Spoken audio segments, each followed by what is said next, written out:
Hello and welcome to the Commander's Quarters. I'm your host, Mitch. Glad to have you here. If this is your first time, let me give you a quick rundown on what we're all about.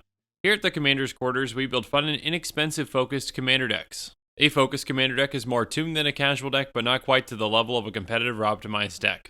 Commander's Quarters decks are built within a $25 budget. That's $25 for 100 cards. And prices on this show are powered by our sponsor, TCGPLAYER. Before we get started today, though, make sure you go check out our merchandise on thecommandersquarters.com. Also, make sure that you subscribe to the channel so that you stay up to date on the latest Commander's Quarters episodes. Today's commander is Keiga the Tidestar. Keiga is a 5/5 flying dragon spirit that costs 5 and a blue. It has, when it dies, gain control of target creature. Now, while this is a pretty sweet effect, it's going to get very costly for us to continue to pay Keiga's commander tax over and over again if we're counting on it dying. Luckily, though, there's a way around this to get the same effect. So what's our strategy for this deck? Well, we're going to get Keiga out and then cast a ton of cloning effects. When we create a clone of Keiga, that clone is going to immediately die due to the legendary rule. And this means that we get that death trigger so we can steal one of our opponent's creatures. So how do we win with this deck? Well, we're going to destroy our opponents with their own creatures. We are playing a ton of cloning effects that can be used in a variety of ways. This makes it very difficult for our opponents to commit anything valuable to the board, or we're just going to take control of it. And if they don't commit anything to the board, we're just going to run them over. As with all Commander's Quarters decks, I'm going to break this deck down into 10 different tactics that show you how the deck works and how you're going to win with it. Let's first move on to tactic number 1, Stone Cold. First up, there's Wayfarer's Bauble, which we can pay 2 to tap and sacrifice to search our library for a basic land and put into play tapped. Next up, we've got Fractured Power Stone, Guardian Idol, and Mind Stone, each of which cost 2 and are going to tap for a colorless. On top of that, Guardian Idol is going to enter the battlefield tapped, but we can also pay 2 to make it into a 2/2 Golem artifact creature until the end of the turn. And with Mind Stone, we can pay 1 to tap and sacrifice it to draw a card. Next up is Prismatic Lens, which also costs 2 and taps for a colorless, but we can also use it to filter our mana. And then there's Star Compass, which enters the battlefield tapped, and we can tap it for either of our colors depending on our land situation. Next up is Everflowing Chalice, which is the most flexible mana rock in our deck. We can either play it early or late, and we're going to get half the amount of mana back out of it that we put into it. Then there's Warden Power Stone, which costs 3, comes into the battlefield tapped, but taps for 2 colorless. And Hedron Archive costs 4, taps for 2 colorless, and we can pay 2 to tap and sacrifice it to draw 2 cards. Finally, there's Basalt Monolith, which costs 3 and taps for 3 colorless, but it doesn't untap during our untap step. We are able to pay 3 to untap it though, so that we can use it again. It's important for us to get Keiga out quickly so that we can start cloning it. So we're not quite done with our mana ramp package yet. Let's go through some mana dorks in tactic number 2, Nerd Alert. First up, there's Palladium Mirror, which costs us 3 and taps for 2 colorless. And then there's Apprentice Wizard, which has the exact same converted mana cost, and it also can tap for the exact same amount in a different way. By paying a blue, we can tap it for 3 colorless mana, which just basically nets us 2 mana total. Again, it's really important for us to get Keiga out quickly so that we can get those cloning effects going. As long as we hit all of our land drops, we can get Keiga out on turn 4 with either Palladium Mirror or Apprentice Wizard. This can definitely throw a wrench into our opponent's plans if they're worried about getting their creature stolen. But let's talk about some other ways to mess with our opponent's plans. It's time to go on to tactic number 3, Leave Me Alone. First up, there's Bluster Squall, which we can cast for its overload cost for just 3 and a blue. By doing this, we're going to tap all creatures that we don't control. This can come in really handy on offense or on defense for us. So if we know one of our opponents is going to attack us, we can tap down all of their creatures. Or if we need to get some attacks in ourselves, we can just tap down their creatures to get our creatures through. Next up are Aetherize and Aether Spouts, both of which are great at preventing attacks and setting our opponents back. Aetherize is going to return all attacking creatures to their owner's hand. And Aether Spout says for each attacking creature, its owner puts it on the top or bottom of their library. And then there's Domineering Will, which is going to let us gain control of up to 3 target non-attacking creatures until the end of the turn. This is a great card at helping us let us temporarily use our opponent's creatures to block. An even better card at doing this is Reigns of Power. Reigns of Power is basically going to let us swap creatures with one of our opponents. So this basically can set 2 of our opponents back by having their creatures fight each other. And next up is Illusionist Gambit, which is basically going to force an opponent that attacked us to take those creatures and turn them back around and attack someone else with them. Again, this can lead to some devastating situations for our opponents, and their armies can be wiped out. And finally, there's Aether Gale, which is going to let us return 6 target non-land permanents to their owner's hands. This is a great way of helping us get rid of any pesky cards on the battlefield. And it can even help us get some attacks through by getting rid of our opponent's blockers. So we've talked about some cards that help throw a wrench in our opponent's plans, but what about some cards that help enable our own plans? Let's go through them now in tactic number 4, Drawn Together. First up, there's Factor Fiction, which is going to let us reveal the top 5 cards of our library. Then an opponent is going to separate those cards into 2 piles, and we're going to put one of those piles into our hand and the other into our graveyard. And then Epiphany the Drownyard does pretty much the exact same thing, but it has an X value to it. These cards are great at helping us dig deeper and filter through to get to the cards that we really need. Next up, there's Pull from Tomorrow, which is going to let us draw X cards, but then we have to discard a card. Stroke of Genius is going to allow us to make target player draw X cards. And Blue Sun Zenith does the exact same thing, but after we cast it, we shuffle it into our library. It's great to have these big draw spells at instant speed so we can either cast these spells or protection spells if we need to. But it also can be beneficial for us to draw more consistently with some enchantments on the board. First up, there's Monastery Siege, which when it comes into play, we're going to choose cons. By doing this at the beginning of our draw step, we're going to draw an additional card, but then we have to discard a card. And then there's Dictative Crewfix, which is going to let everyone draw an additional card during their draw step. However, this does have flash, so we can get the most use out of it first. And next up is Kumena's Awakening, which has at the beginning of your upkeep, each player draws a card. But if we have the City's Blessing, instead only we get to draw a card. With this deck, it's not very hard to get to 10 permanents, so we can get that City's Blessing pretty quickly. And finally, there's Mind Unbound, which says at the beginning of your upkeep, put a lore counter on Mind Unbound, and then draw a card for each lore counter that's on it. Turn after turn, this card just provides us with more and more draws and more value. But what cards are we hoping to draw into? Let's go through some of them now in tactic number 5, Dragon Scales. First up, there's Swiftfoot Boots, which is going to give an equipped creature Hexproof and Haste. And then there's Mask of Avacyn, which is going to give an equipped creature +1/+2 and Hexproof. With this deck, it's very important for us to keep our commander alive while still being able to target it, so Hexproof works much better than Shroud. And finally, we're running Fool's Demise, which is an aura. It says when enchanted creature dies, return that card to the battlefield under your control. And when Fool's Demise is put into a graveyard from the battlefield, return it to your hand. So basically, this is just a great way to over and over again protect Keiga. And when Keiga dies, we get that added benefit of getting its death trigger. These cards are great at protecting Keiga, but sometimes we need a more immediate response. So let's go through some cards that do that in tactic number 6, No Thanks. First up, there's Negate, which is going to let us counter target non-creature spell. And then Unwind is also going to let us counter target non-creature spell, and we're also going to be able to untap up to 3 lands. This is especially beneficial to us when we have another instant draw spell in our hand that we can cast later. And then there's Arcane Denial, which can just counter any spell. On top of that, though, it is going to allow that spell's controller to draw up to 2 cards at the beginning of the next turn's upkeep. It does have the added benefit, though, that we get to draw a card as well. So we've talked about ramping, protecting ourselves, protecting our commander, and throwing a wrench into our opponent's plans. So now let's talk about the cards that help this deck do what it does best. It's time to go on to tactic number 7, Lookalike. First up, there's Mirror Image, which when it enters the battlefield, we can make it a copy of any creature that we control. Again, by making this a copy of Keiga, it's going to die immediately thanks to the legendary rule. When that happens, we get the Keiga Death Trigger, which means that we can gain control of target creature. So for just 3 mana, we're basically just getting a permanent control magic spell. Next up, we've got Clone, Gigantoplasm, and Vizier of Many Faces, each of which does pretty much the exact same thing. They cost 4, and they can enter the battlefield as a copy of any creature. The vast majority of the time, though, we are going to make them copies of Keiga, so they'll die right away. Vizier of Many Faces actually has the added benefit that we can embalm it. So by paying 3 blue when it's in our graveyard, we can make another copy of it to copy Keiga again. For the purposes of this deck, Mercurial Pretender and Vesuvian Shapeshifter just basically do the exact same thing, but they're going to cost us 1 more mana to do so. If we're desperate earlier though and don't have Keiga out yet, we can still cast these creatures earlier though and still get their effect and get them back if we need to. Mercurial Pretender we can return back to our hand by paying 2 blue. And Vesuvian Shapeshifter we can turn face down so that we can morph it if we need to. Then we've got a couple of clones that require a little bit of working around. Renegade Doppelganger has, whenever another creature enters the battlefield under your control, you may have it become a copy of that creature until the end of the turn. An Unstable Shapeshifter is very similar. It has, whenever any creature comes into play, it permanently becomes a copy of that creature and retains this ability.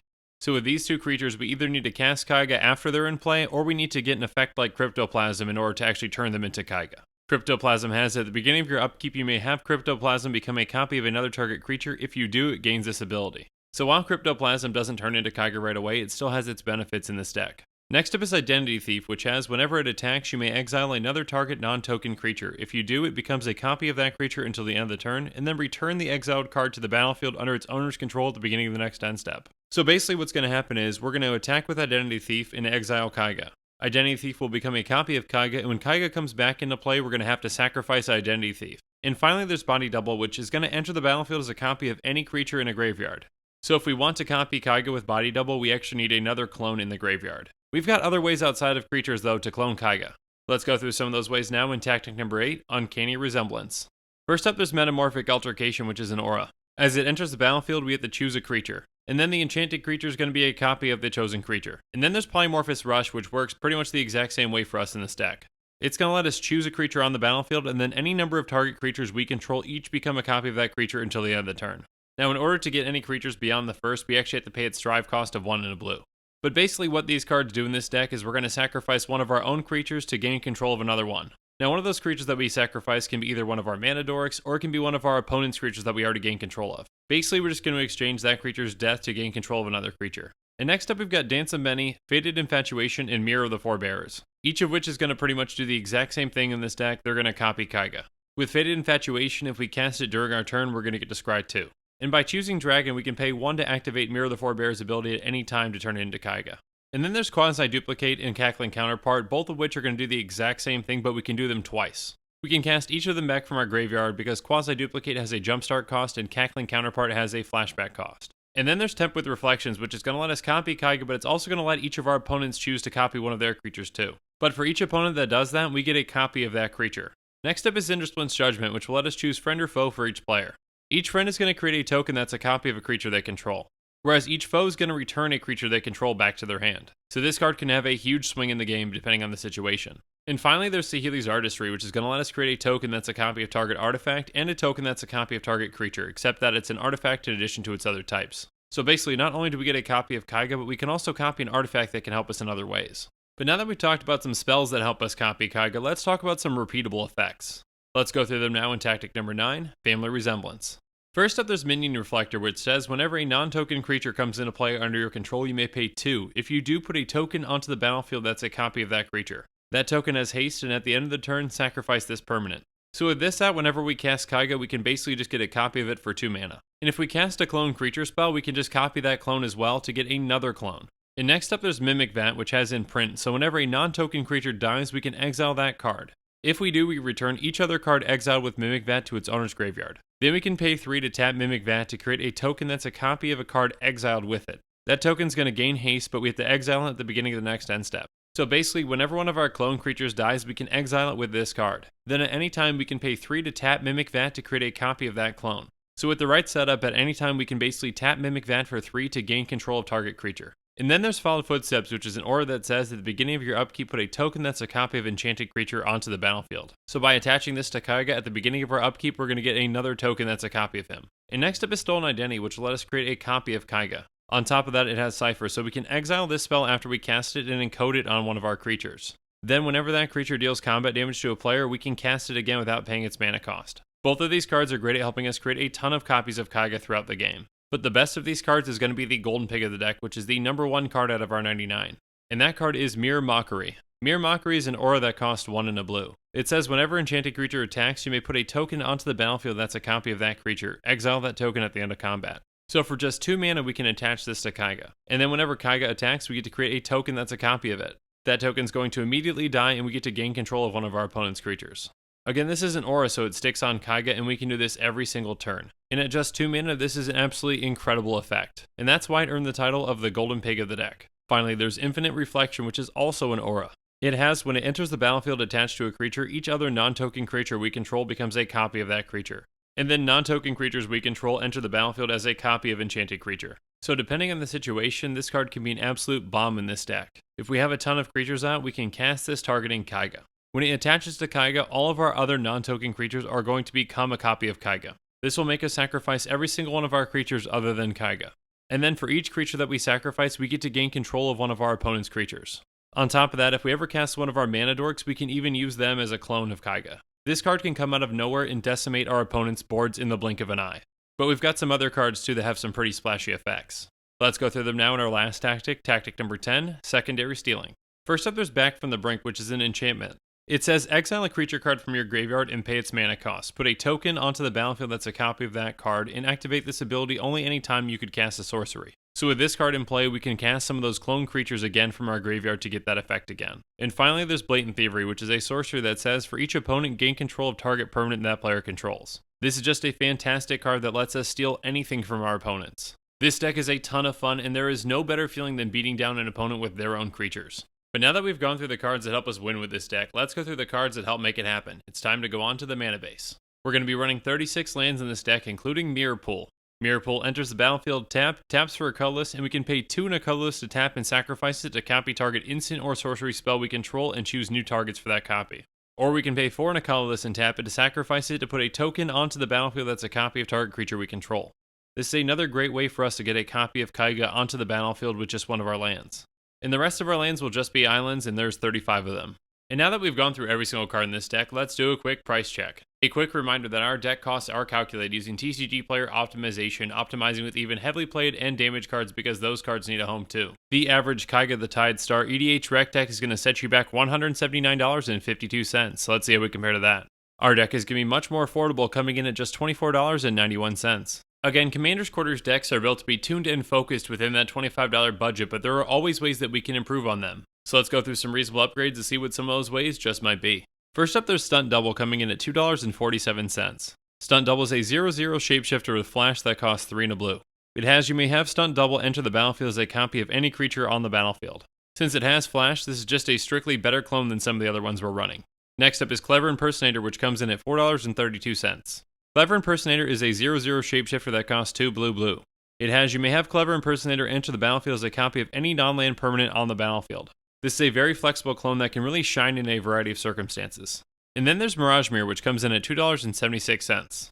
It's an artifact that costs 3 and it has pay 2. Mirage Mirror becomes a copy of target artifact, creature, enchantment, or land until the end of the turn. Again, like Clever Impersonator, this is just a very flexible clone effect for us. Next up, there's Soul Foundry, which comes in at $2.90. It's an artifact that costs 4 and it has imprint. So when it enters the battlefield, we can exile a creature card from our hand. Then by paying that card's converted mana cost and tapping Soul Foundry, we can put a creature token into play that's a copy of the imprinted creature card. This card works fantastic with all of our clone creature cards. And next up there's Blade of Selves, which comes in at $5.13. It's an equipment that costs 2 and has an equip cost of 4. Blade of Selves is going to give the equipped creature Myriad. So by attaching this to Keiga and attacking, we get to create more tokens that are copies of it. And finally there's Rite of Replication, which comes in at $4.23. It's a sorcery that costs 2 blue and has a kicker of 5. It says put a token onto the battlefield that's a copy of target creature. If Rite of Replication was kicked, put 5 of those tokens onto the battlefield instead.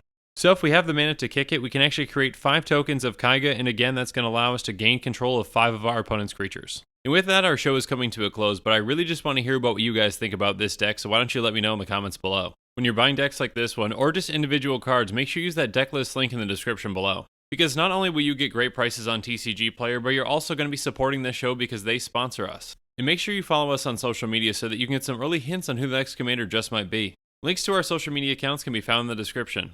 Also in the description below is a link to the Commander's Quarters Patreon page, and I just want to say a quick thank you to the patrons who have subscribed so far.